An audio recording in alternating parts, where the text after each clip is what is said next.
Good afternoon বন্ধুরা। দেখো আজকে আমাদের বাড়িতে রান্না হয়েছিল কাঁকরোল ভাজা, পটল ভাজা। তো ওগুলো ভেজে নিয়ে রেখেছিলাম। আর এই যে কাতলা মাছ, এদিকে আমি নুন হলুদ মাখিয়ে রেখেছি। আজকে কাতলা মাছের ঝোল করব। আর ওদিকে ভাত হয়ে গেছে, এই যে সাদা ভাত। এই যে তেল গরম করে নিয়েছি আমি। মাছগুলোকে এবার একে একে ভেজে নেব।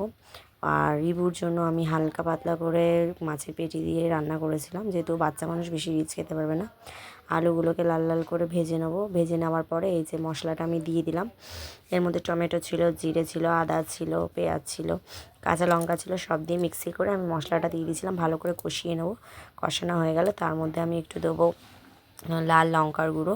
কোনো কাশ্মীরি লঙ্কার গুঁড়ো আমি দেবো না, আমি শুধু লাল নর্মাল লঙ্কার গুঁড়োটা দিচ্ছি, কুকমির এইটাই দেবো। দিয়ে আর একটু ভালো করে কষিয়ে নিই, বেশ লাল লাল হয়ে যাবে। হয়ে যাওয়ার পর তেলটা ছেড়ে এলে আমি জলটা দিয়ে দেবো। আর এই দেখো লাল লাল কালার একটা ভালো চলেও এসছে।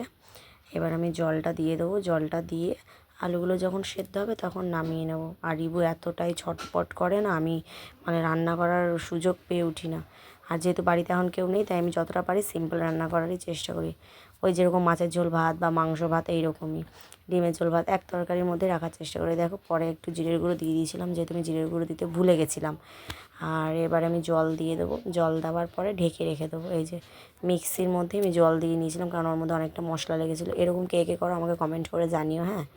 তো এবার জল দিয়ে আমি ঢেকে রাখবো। আলুগুলো সেদ্ধ হলে মাছগুলো দিয়ে আমি নামিয়ে নেবো।